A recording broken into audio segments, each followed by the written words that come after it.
1871, Missouri. Locals whispered of a boy born under a cursed sky.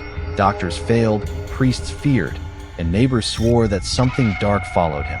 This is the story of Silas Whitaker, the boy science could never explain. In the summer of 1871, in a remote farming community outside Sedalia, Missouri, 8-year-old Silas Whitaker became the subject of the most disturbing medical case study ever documented in the American Midwest. Dr. Samuel Harding, the region's only physician, filled 3 leather-bound journals with observations of a child whose behavior defied every principle of human nature known to 19th century medicine. The boy appeared normal, even charming to casual observers. But beneath his innocent exterior lay something that medical science of the era simply could not explain. For 6 months, 3 people died in accidents around Silas Whitaker, along with dozens of farm animals found dead under mysterious circumstances. 11 people who had all in some way crossed paths with a child whose smile never reached his pale blue eyes. The official records were sealed by local authorities and hidden away for over a century. But the truth about Silas Whitaker reveals a darkness that challenges everything we thought we knew about the capacity for evil in childhood. Before we continue with the story of Silas Whitaker and the terror that gripped Sedalia County, if this story intrigues you, make sure to subscribe to our channel and ring that notification bell so you never miss our deep dives into America's darkest historical mysteries. And please let us know in the comments what state or city you're listening from. We love hearing from our community of mystery enthusiasts around the world. The events that would make Silas Whitaker infamous began not with violence, but with loss. The Missouri of 1871 was a state still bleeding from the wounds of civil war. Towns like Sedalia had sent their young men to die on distant battlefields, leaving behind widows, orphans, and communities struggling to rebuild. The Caldwell farm, nestled in a valley 15 miles south of town, had once been prosperous. James and Martha Caldwell had built their homestead with dreams of raising cattle and corn, but those dreams died with James at the Battle of Wilson's Creek in 1861. Martha tried to maintain the farm alone, but consumption took her lungs in the bitter winter of 1865. Their son, Thomas, barely 21, inherited land he couldn't work and debts he couldn't pay. When Thomas received word that his brother William had died at Andersonville prison, leaving behind a widow and 8-year-old son, he saw both burden and opportunity. The boy Timothy would need a home, and Thomas needed help with the endless work of farming. Thomas Caldwell was a hard man, made harder by war and loss. His wife Sarah had grown sharp-tongued and bitter during their childless years. Neither was particularly suited for raising a child, especially one who arrived at their door in the spring of 1866, carrying nothing but a small cloth bag and eyes that seemed far too old for his young face. Silas Whitaker was small for his age, with pale skin that burned easily in the Missouri sun, and blonde hair that his Aunt Sarah kept cut short to keep the lice away. He spoke little of his life before the farm, offering only fragments when pressed. His father had been a soldier. His mother had coughed blood. He had lived with neighbors for a while after she died. What struck adults most about Timothy was his politeness. He always said, "Yes, sir," and "Yes, ma'am." He never complained about work or punishment. He seemed in every way to be the model of a well-behaved child. Dr. Samuel Harding first encountered Timothy in June of 1866 when the boy accompanied his Uncleto town for supplies. Harding, a graduate of the Missouri Medical College and one of the few formerly trained physicians west of St. Louis, had developed a keen eye for reading people during his years treating both Union and Confederate soldiers. Something about the Caldwell boy unsettled him, though he couldn't identify what. The child was perfectly respectful, Harding would later write in his journal. He answered questions directly, maintained appropriate eye contact, and displayed none of the fidgeting or shyness typical of rural children encountering strangers. Yet, I found myself deeply uncomfortable in his presence. His gaze held an intensity that seemed to suggest he was studying me with the same clinical interest that I typically reserved for my patients. The farming community around Sedalia was small enough that everyone knew every O'Neill's business. The Caldwell farm was isolated, but not so isolated that neighbors didn't notice things. Mrs. Eleanor Patterson, whose property bordered the Caldwell land, would often see Timothy working in the fields or tending to the livestock. She remarked to her husband that the boy worked with unusual focus for a child his age, never seeming to tire, never stopping to play or rest, as children naturally do. It was like watching a little machine, she told her husband Samuel over dinner one evening. He'd worked steady from sunrise to sunset, never complaining, never slowing down. Ain't natural for a boy to have no play in him at all. The Patterson farm kept chickens, and Evelina noticed that her birds became agitated whenever Timothy was near the property line. They would cluster together, squawking and ruffling their feathers, refusing to venture close to the fence that separated the properties. Her husband dismissed it as coincidence, but Evelina couldn't shake the feeling that the animals sensed something about the boy that humans missed.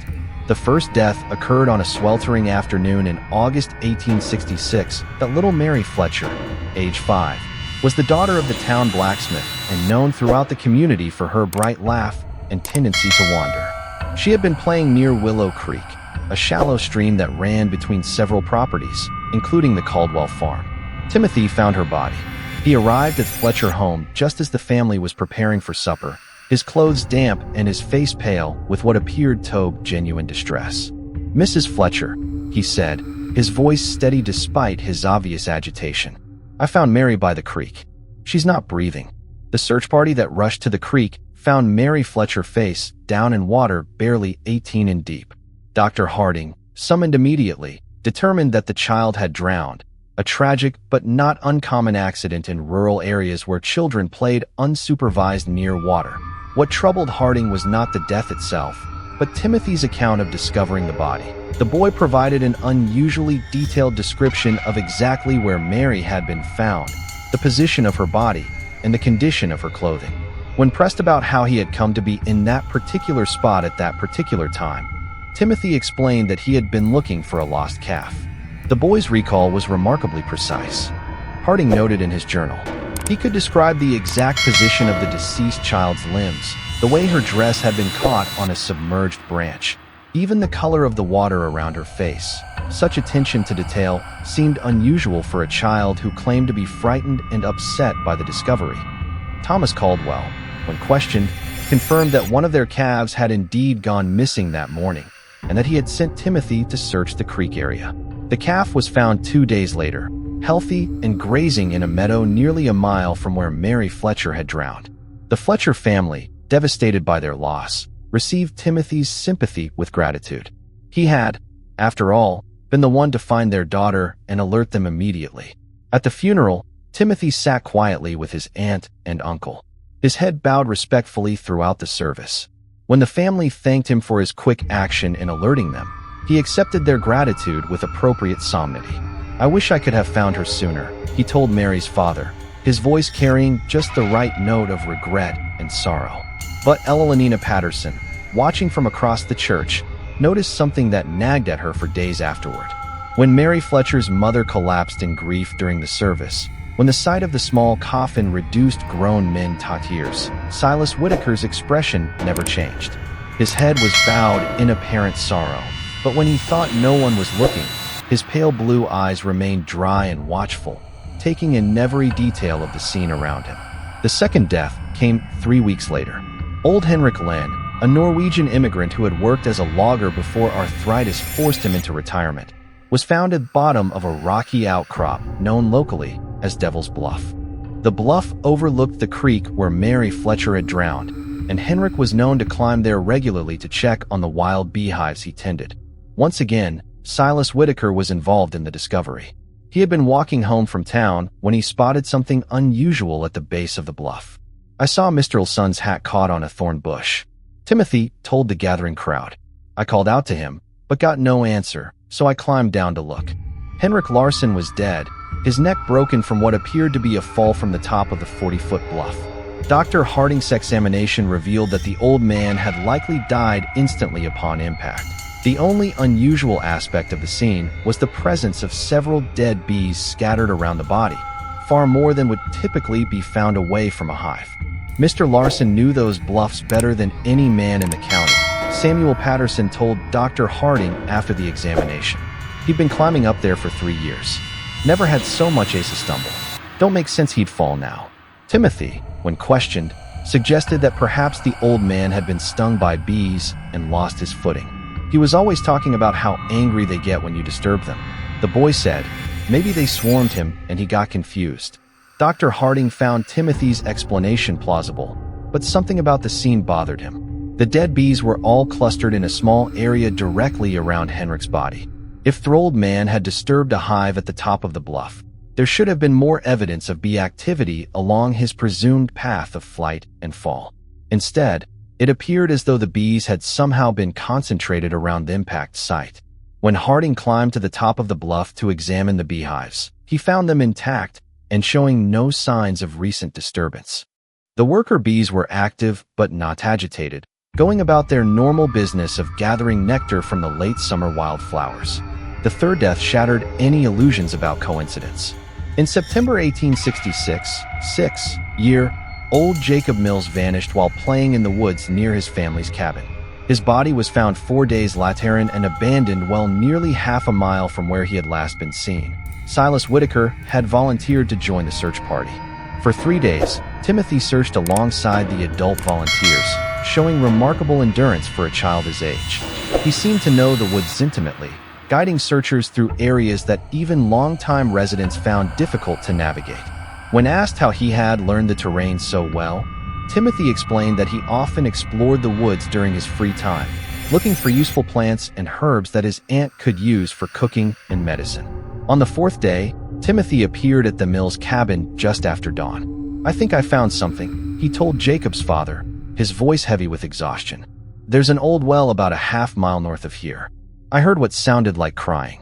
The well was partially concealed by fallen logs and overgrown brush. Jacob Mills was at the bottom, alive but barely conscious, suffering from dehydration and exposure. Dr. Harding was summoned immediately, but the boy died within hours of being pulled from the well, his small body unable to recover from the ordeal. The child had been at the bottom of that well for nearly 4 days, Harding wrote in his journal.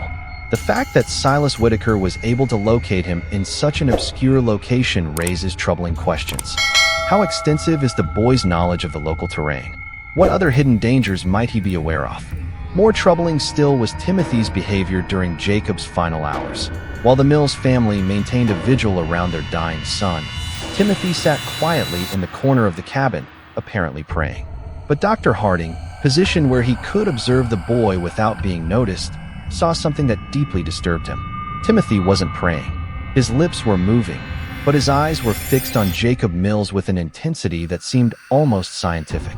He appeared to be cataloging every detail of the dying child's condition. The labored breathing, the pale skin, the way consciousness flickered in and out. When Jacob finally died, Timothy's expression showed no grief or shock. Instead, there was something that Harding could only describe as satisfaction. After the funeral, Dr. Harding made an excuse to visit the abandoned well where Jacob had been found. The site troubled him for reasons he couldn't articulate. The well was indeed well hidden, concealed by natural debris that would have taken considerable effort to move. Yet Timothy had claimed to hear crying from this location, a claim that seemed improbable given the depth of the well and the amount of brush covering it. As Harding examined the scene more carefully, he noticed something that the initial rescue party had missed in their urgency to save Jacob Mills. Around the rim of the well, the debris had been arranged with unusual precision. Logs and branches that should have fallen randomly showed signs of deliberate placement, creating a natural-looking camouflage that would be nearly impossible to spot unless one knew exactly where to look. The implications were too disturbing to voice aloud, but Harding could not shake the suspicion that Jacob Mills had not simply fallen into the well. Someone had placed him there, and someone had carefully concealed the location until the boy was too weak to survive rescue. That evening, Harding began keeping detailed notes about Silas Whitaker. If his suspicions were correct, the boy posed a danger to the entire community. But suspicions were not evidence, and evidence was exactly what Harding lacked. The problem was that Silas Whitaker was by all appearances a model child. He attended church regularly with his aunt and uncle, sitting quietly through services and reciting prayers with appropriate reverence. He worked diligently on the farm, completing tasks that would challenge many adult workers.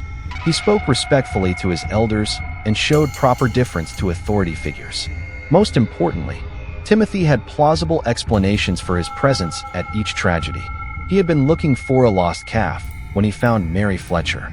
He had been walking home from town when he spotted Henrik Lind's hat. He had volunteered to help search for Jacob Mills, as any concerned member of the community would do. But Harding's medical training had taught him to look beyond surface appearances. In treating wounded soldiers, he had learned to recognize the signs of men who killed not from patriotic duty or desperate necessity, but from something darker and more fundamental. There was a coldness in such men, a disconnection from normal human emotion that manifested in subtle ways, too little reaction to horror, too much interest in suffering, an ability to discuss violence with clinical detachment. Silas Whitaker displayed all of these characteristics, but compressed into the body and face of an 8-year-old child. Dr. Harding's investigation began in earnest in October 1866. Using his position as the community's physician, he made regular visits to farms and homes throughout the area, ostensibly checking on the health of families still recovering from the hardships of war. In reality, he was gathering information about Silas Whitaker. What he discovered painted a disturbing picture of a child who seemed to exist at the center of an ever-widening circle of misfortune. Livestock on neighboring farms had been dying at unusual rates, not from disease, but from what appeared to be accidental injuries. Chickens were found with broken necks, apparently killed by foxes that left no other signs of predation.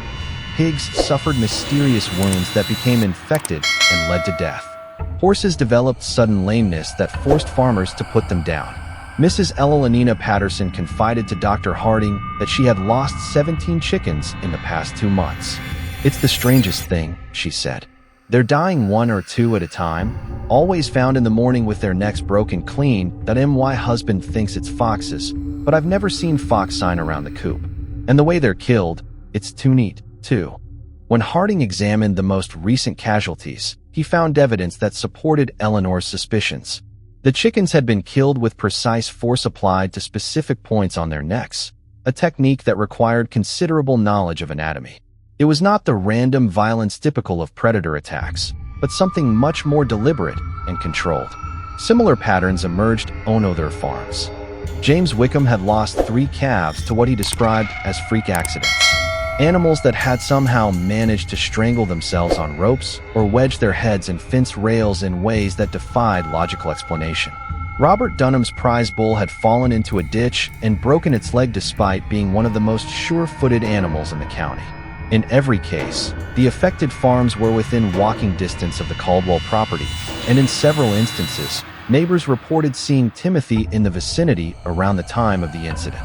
"I saw him walking along our fence line the morning before we found the calf," James Wickham told Dr. Harding.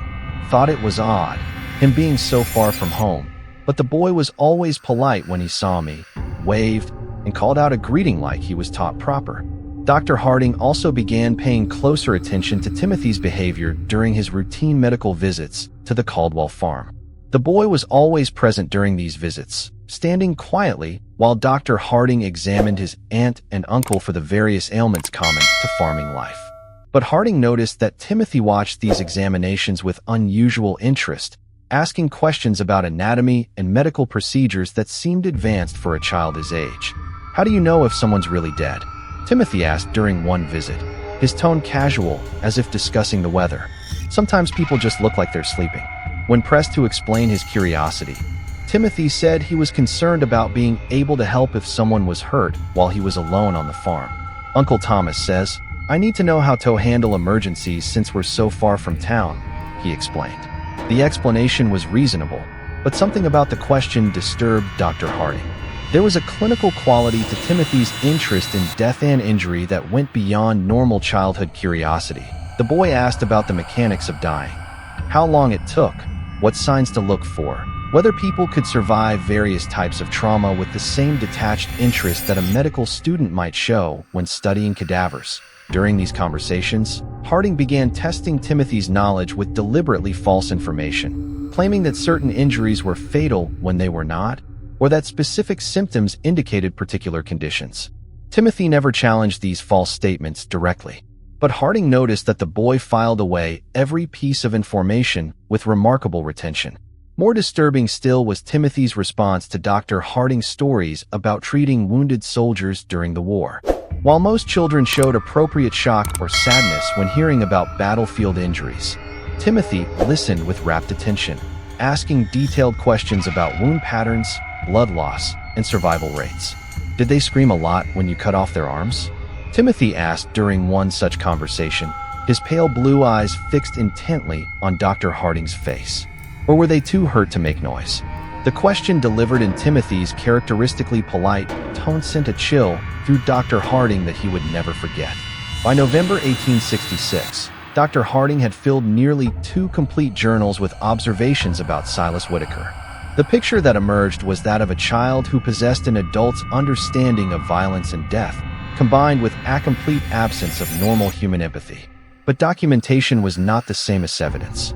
And evidence was what Harding would need if he hoped to protect the community from what he increasingly believed was a dangerous predator.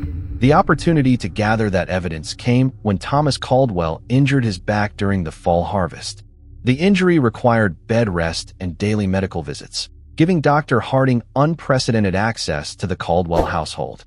During these visits, he began engaging Timothy in longer conversations, carefully probing to understand the extent of Phoebe's knowledge and the nature of his thoughts.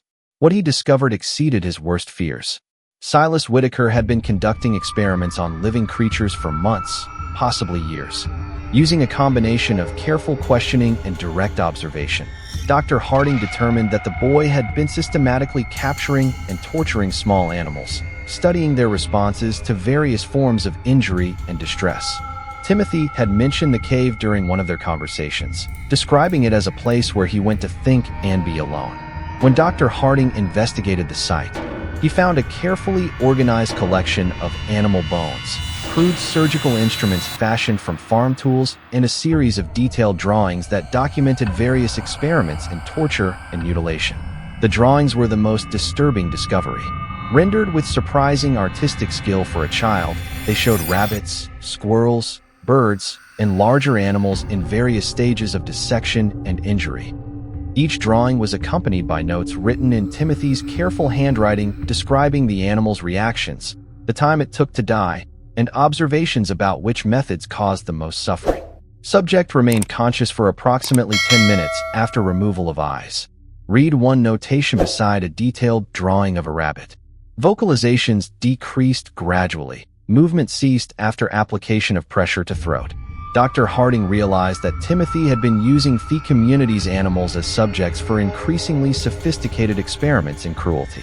The accidental deaths on neighboring farms were actually the result of Timothy's desire to test his methods on larger subjects. But the most chilling discovery was a newer set of drawings that showed human figures instead of animals. These sketches depicted children and adults in various poses of distress and injury, each accompanied by speculative notes about human anatomy and potential methods of causing harm. One drawing showed a figure that was unmistakably Mary Fletcher, the first child to die. Another depicted Henrik Len. A third showed Jacob Mills at the bottom of a well with detailed annotations about the effects of dehydration and exposure on the human body. Silas Whitaker had not simply been present when these people died. He had planned their deaths, executed those plans with methodical precision, and documented the results for future study. As Dr. Harding would soon discover, the horror in Sedalia County was far from over. If this story is giving you chills, share this video with a friend who loves dark mysteries.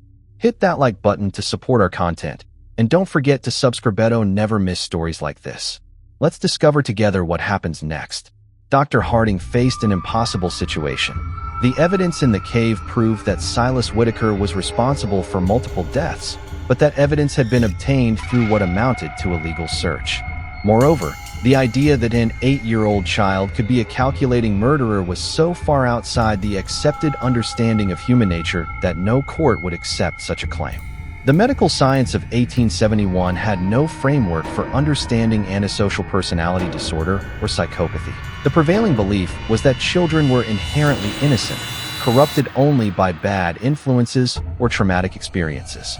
The idea that a child could be born without the capacity for empathy or moral reasoning was literally inconceivable to most people. Dr. Harding knew that if he presented his findings to local authorities, he would likely be dismissed as a man whose mind had been damaged by too many years off treating war casualties.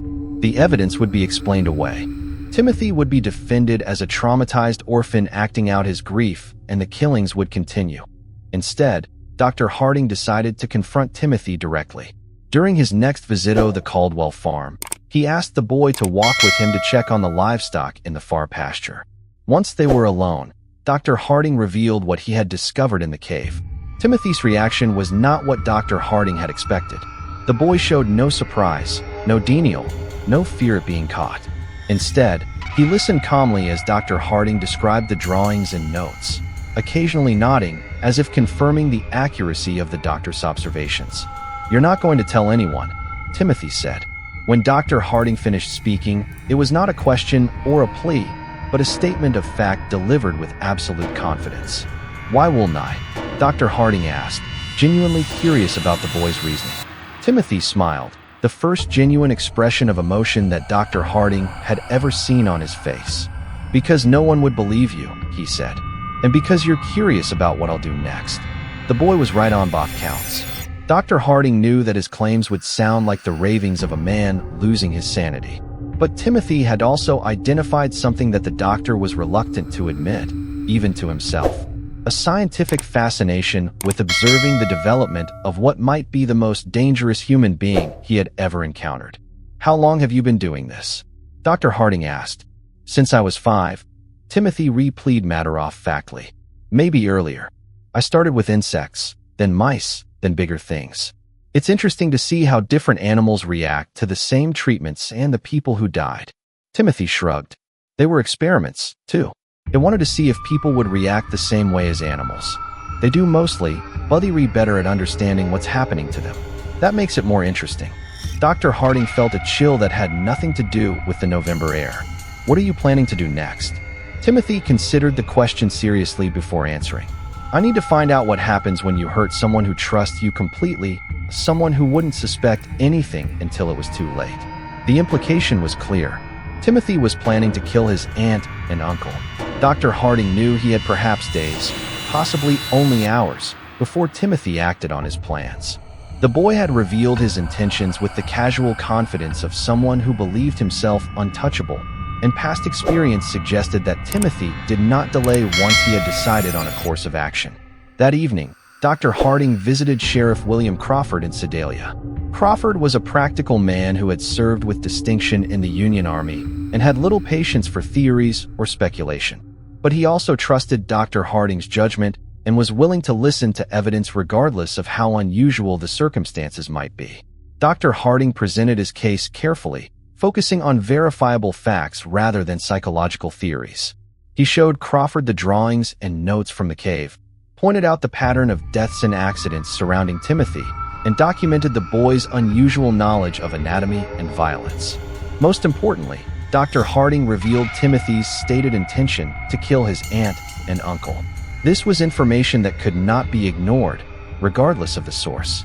"Even if half of what you're telling me is true," Sheriff Crawford said after reviewing the evidence, examining each disturbing drawing with growing alarm. "We can't arrest a child for drawings and suspicions, but we can watch him, and we can be ready to act if he tries anything."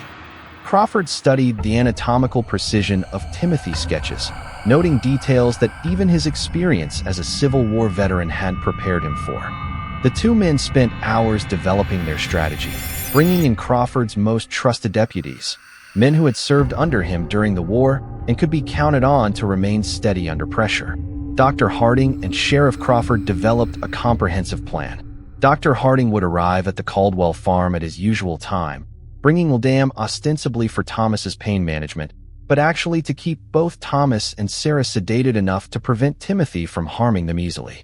Sheriff Crawford and his deputies would position themselves strategically around the farm property, close enough to respond quickly, but far enough away to avoid detection. The plan was put into effect the following morning. As Dr. Harding approached the farmhouse in his buggy, he noticed immediately that something was different. The usual morning sounds of farm activity, chickens pecking in the yard, pigs grunting in their pen, were absent. The property held an unsettling quiet that made his skin crawl. Timothy appeared in the doorway before Dr. Harding had even climbed down from his buggy. The boy stood perfectly still, his pale blue eyes tracking the doctor's movements with predatory focus. He was dressed in his usual work clothes, but Dr. Harding noticed that Timothy's sleeves were rolled up past his elbows, and his hands appeared to have been scrubbed recently, the kind of thorough cleaning that suggested preparation for messy work. "Good morning, Dr. Harding," Timothy said, his voice carrying its characteristic politeness. But something underneath had changed. There was an anticipation there, an excitement that the boy was struggling to contain. "I've been waiting for you." The words sent a chill through Dr. Harding. Timothy's use of waiting suggested that he had been expecting this visit, had perhaps even been counting on it as part of whatever plan he had set in motion. Inside the house, Dr. Harding found Thomas and Sarah Caldwell in their bedroom, both apparently sleeping peacefully. But as he approached Thomas's bed to check his condition, he noticed that the man's breathing was unusually shallow, and his skin had taken on a grayish pallor that suggested more than natural sleep. "What did you give them?" Dr. Harding asked quietly, not turning to look at Timothy, but knowing the boy was watching every move he made. "Just some herbs I found in the woods," Timothy replied, his tone innocent, but his choice of words deliberate. "There are so many interesting plants growing wild around here. Some of them have very useful properties." Dr. Harding checked Thomas's pulse and found it weak, but steady. Sarah showed similar symptoms. She was deeply unconscious, but still alive. Whatever Timothy had used, he had been careful about the dosage. The boy wanted his victims helpless, but alive, at least for now. "They're not going to wake up for several hours," Timothy continued conversationally. "That should give us plenty of time to talk without interruption." The conversation that followed was unlike anything Dr. Harding had ever experienced. Timothy spoke about murder and torture with the clinical detachment of a medical professor discussing anatomy.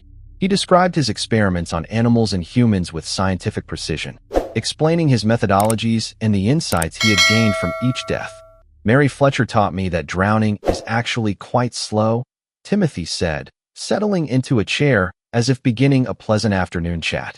"Everyone thinks people just slip under the water and disappear, but that's not how it works at all.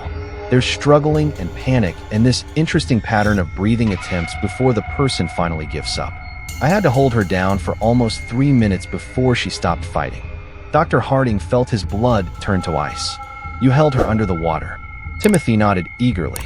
"She was playing by the creek, and I told her I'd found a pretty stone on the bottom. When she bent over to look, I just pushed her head down and held it there. She was so small that it didn't take much strength, but she fought harder than I expected. That's when I realized that people have much stronger survival instincts than animals. And Henrik Larsson, that was more complicated," Timothy admitted. "I couldn't overpower him physically, so I had to be more creative. I knew he checked his beehives every Thursday morning, so I went up to the bluff the night before and loosened some of the stones along the edge. Then I collected bees from one of his hives and put them in a cloth bag." Timothy's eyes gleamed as he described his methodology. "When Mr. Lin climbed up to check the hives, I was waiting behind some rocks that I threw the bag of bees at his face and started shouting that there was a massive swarm attacking him. He panicked and stumbled backward right over the edge where I'd weakened the stone barrier. The fall killed him instantly, just like I calculated it would." "And Jacob Mills?" "Jacob was the most interesting of all," Timothy said, his voice taking on the tone of a teacher sharing a particularly fascinating lesson. "I didn't kill him quickly like the others. I wanted to see what would happen if someone died slowly over several days. So, I convinced him to follow me into the woods by telling him I'd found a family of baby raccoons."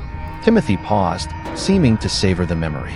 Jacob was so concerned about the imaginary baby animals that he didn't think twice about the danger. "I helped him climb down into the well. Then, I moved the logs and brush to cover the opening. I visited him every day for 4 days, bringing him just enough water to keep him alive, but not enough to let him recover his strength." Dr. Harding realized that Timothy was no longer speaking hypothetically about future experiments. The boy had specific plans, and those plans clearly included the people currently in the house. "What are you planning to do with your aunt and uncle?" Dr. Harding asked directly. Timothy's genuine smile returned broader than Dr. Harding had ever seen it. "That's where you come in, Dr. Harding. See, all of my previous experiments have been with people who didn't know what was happening to them until it was too late. But you're different. You understand exactly what I am and what I'm capable of. That makes you the perfect subject for a completely new type of study." As Timothy spoke, He began moving around the room, gathering items that Dr. Harding recognized as potential weapons. Rope from the barn, a heavy candlestick from the mantelpiece, several sharp kitchen implements. The boy organized his tools with methodical precision, as if preparing for surgery. "I want to find out what happens when someone who knows they're going to die tries to save people they care about." Timothy continued, his excitement growing.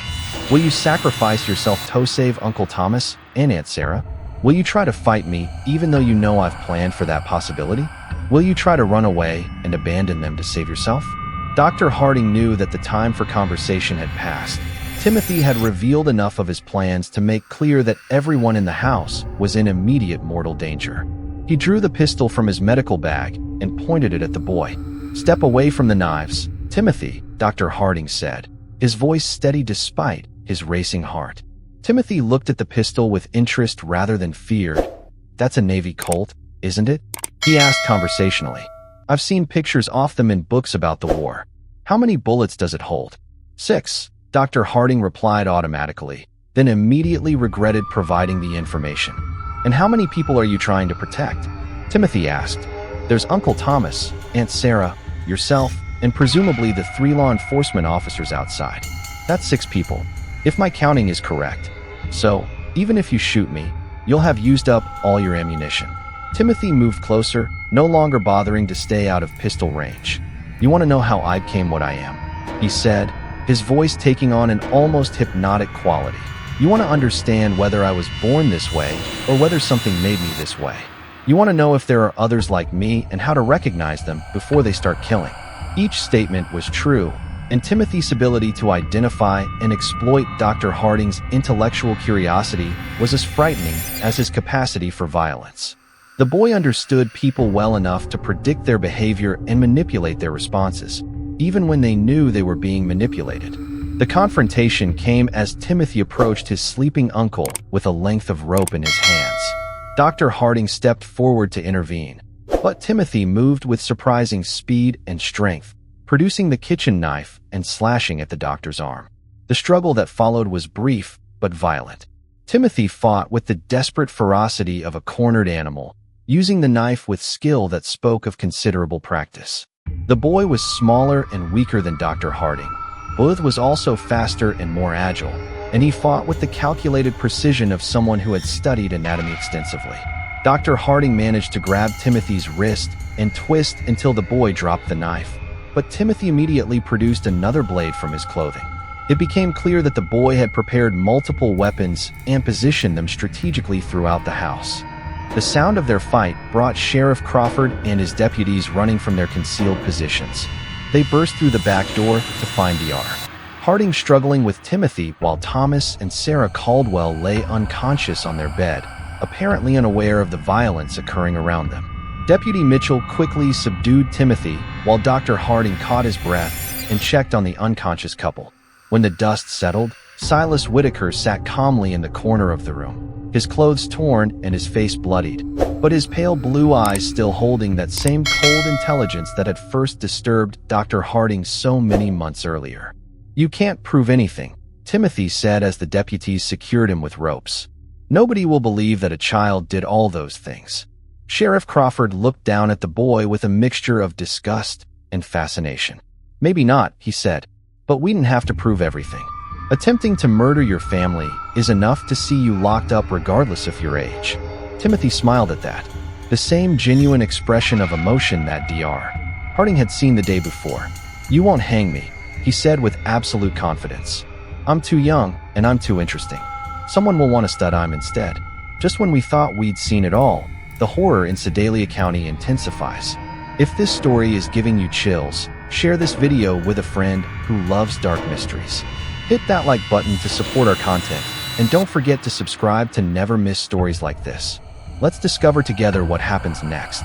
Timothy Caldwell was wrong about his fate, but right about the impossibility of proving his crimes. When Sheriff Crawford attempted to present the evidence from the cave to county prosecutors, he encountered exactly the resistance that Dr. Harding had predicted. The drawings and notes were dismissed as the products of a disturbed child acting out trauma from his parents' deaths. The pattern of accidents and deaths was attributed to coincidence, compounded by Timothy's unfortunate habit of being helpful during emergencies. The attempted murder of Thomas and Sarah Caldwell, however, could not be explained away. 3 law enforcement officers had witnessed Timothy attacking his sleeping relatives with clear intent to kill. Even the most sympathetic observers could not argue that an 8-year-old boy would attack family members with a knife unless something fundamental was wrong with his character. The legal system of 1871 had no framework for dealing with violent children. Timothy was too young for adult prosecution, but too dangerous for simple placement in an orphanage or reformatory. The case created unprecedented challenges for Missouri's justice system, attracting attention from legal scholars and medical professionals throughout the region. After weeks of legal wrangling and consultation with experts from as far away as Boston and Philadelphia, a compromise was reached. Timothy would be remanded to the custody of the Missouri State Hospital for the Insane in Fulton, where he would be studied and treated by the most advanced alienists available in the region. The decision satisfied no one completely.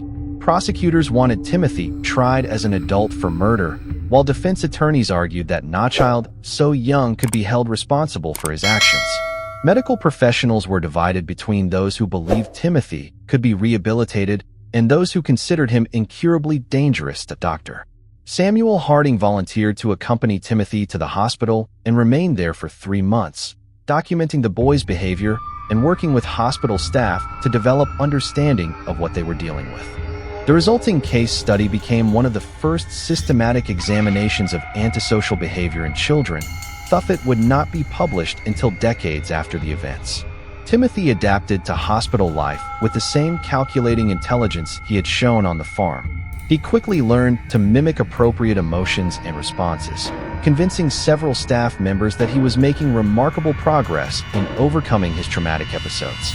Timothy would cry convincingly when discussing his crimes, express remorse that seemed genuine, and display what appeared to be authentic gratitude for the care he was receiving.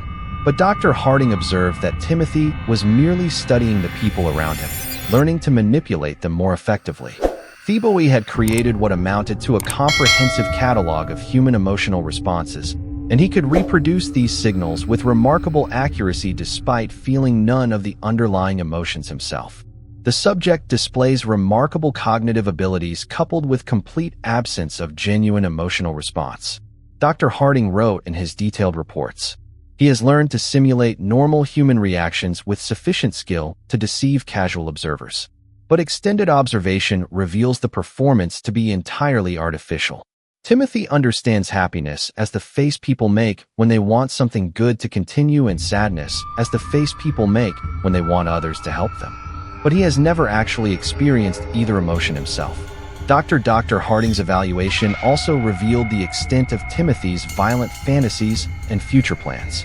When the boy believed he had gained Dr. Harding's trust by pretending to be fascinated by the scientific approach to studying human behavior, Timothy began sharing ideas for future experiments that made his past crimes seem almost restrained by comparison. He has developed elaborate scenarios for testing human responses to various forms of psychological and physical torture. Dr. Harding reported confidentially. His plans demonstrate remarkable creativity and attention to detail, as well as a sophisticated understanding of human psychology. If he were allowed to mature and gain additional resources, he would likely become one of the most dangerous individuals in American history. The hospital records show that Timothy remained at the facility for 18 months. During that time, several unexplained incidents occurred that bore the hallmarks of Timothy's methods. Other patients were found dead in circumstances that suggested accident or natural causes, but which showed patterns of deliberate planning when examined carefully. 3 elderly patients died from apparent heart failure after interacting with Timothy, though all had been in relatively good health previously. 2 younger patients suffered what appeared to be accidental falls that resulted in serious injuries. But both incidents occurred in areas where Timothy had been seen earlier in the day. Most disturbing were the reports of patients who claimed Timothy had been visiting them at night, standing silently beside their beds and watching them sleep. Hospital staff who worked closely with Timothy also began experiencing unusual problems. Several nurses reported persistent nightmares after spending time with the boy, dreams that often featured detailed scenarios of violence and death. 2 attendants requested transfers to other wards, claiming that they felt constantly watched, even when Timothy was supposedly confined to his room. Dr. Martha Fitzgerald, who had been brought in to provide additional expertise in treating Timothy, discovered that the boy had been keeping a secret journal. Timothy had convinced one of the nurses to provide him with paper and pencil for therapeutic writing exercises, claiming that recording his thoughts and feelings would help him process his emotions more effectively.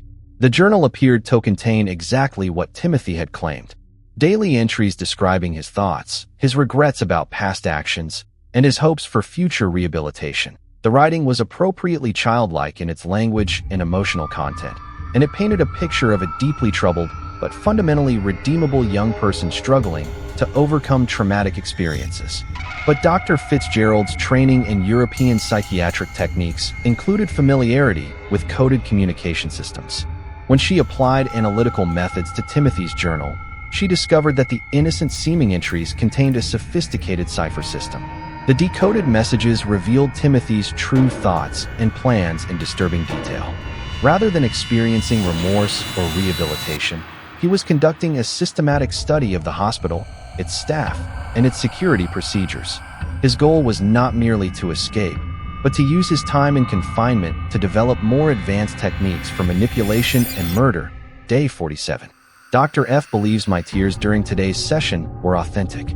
Read one decoded entry. Her response pattern indicates increased sympathy and reduced suspicion. Estimate 3 more weeks of consistent performance will be required to establish sufficient trust for physical contact during sessions. The discovery of Timothy's coded journal led to an immediate tightening of security procedures and a reduction in his contact with hospital staff. But Timothy adapted to these changes with characteristic flexibility, shifting his focus from manipulation to information gathering about hospital routines and potential escape routes. In the summer of 1868, Silas Whitaker disappeared from the Missouri State Hospital under circumstances that were never fully explained. The official investigation concluded that he had somehow managed to escape during a transfer between buildings despite being under constant supervision by multiple guards.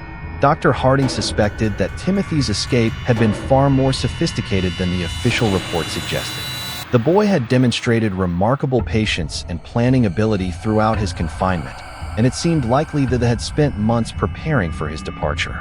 Evidence discovered after Timothy's disappearance suggested that they had been manipulating the facility staff far more successfully than anyone had realized.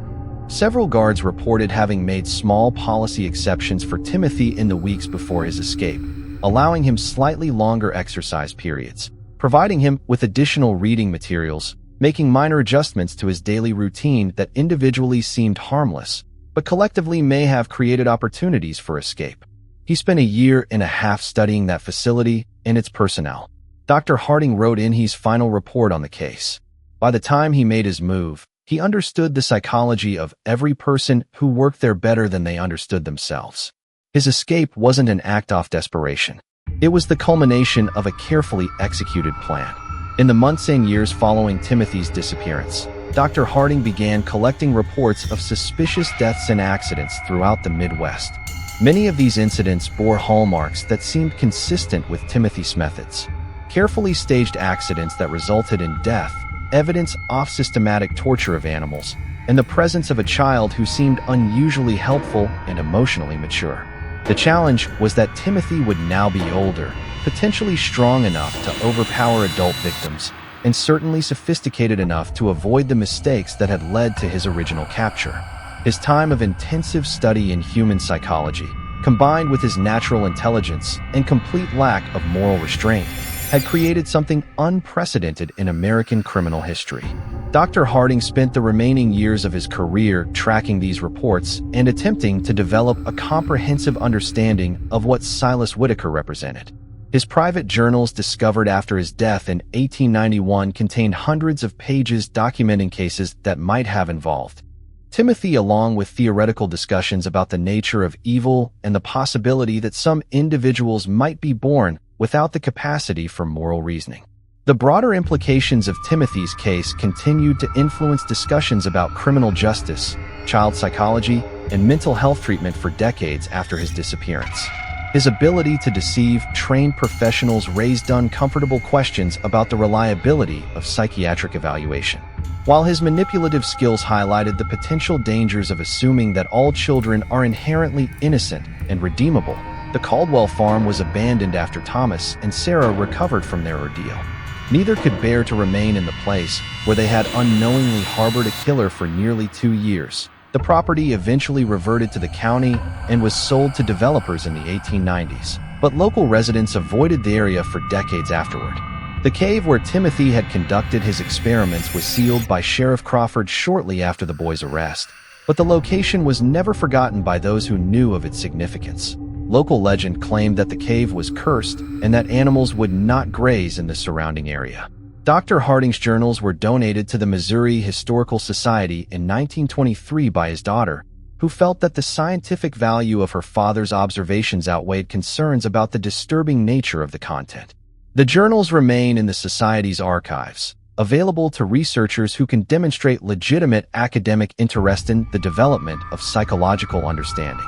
Thomas and Sarah Caldwell never spoke publicly about their experience with Timothy, but both lived under assumed names for the remainder of their lives, apparently fearing that Theboe might someday return to finish what he had started. Sarah died in 1889, and Thomas followed in 1894. Neither ever had children of their own. In his final journal entry, written just days before his death in 1891, Dr. Harding reflected on the broader implications of Timothy's case. "I have spent 24 years trying to understand what Silas Whitaker represented, and I fear I have reached a disturbing conclusion. Timothy was not an aberration. He was a glimpse into what human beings might become when stripped of the moral and emotional constraints that we consider fundamental to our nature. If he survived to adulthood, then somewhere in America, there walks a man who understands human psychology better than any trained professional, who can manipulate people with supernatural skill, and who views the rest of humanity as nothing more than subjects for experimentation. This mystery shows us that evil can wear the face of innocence, and that our assumptions about childhood and human nature may be dangerously naive. The case of Silas Whitaker forces us to confront uncomfortable questions about the nature of moral development and the possibility that some individuals may be born without the capacity for empathy or conscience that we consider fundamental to humanity. What do you think of this story? Do you believe everything was revealed, or might there be more to Silas Whitaker's fate than the official records suggest? Leave your comment below and let us know your thoughts about this disturbing chapter in American history. If you enjoyed this tale and want more horror stories like this, subscribe, hit the notification bell, and share with someone who loves mysteries as dark and complex as this one. Remember, the truth is often more terrifying than fiction, and history holds secrets that continue to challenge our understanding of human nature. See you in the next video.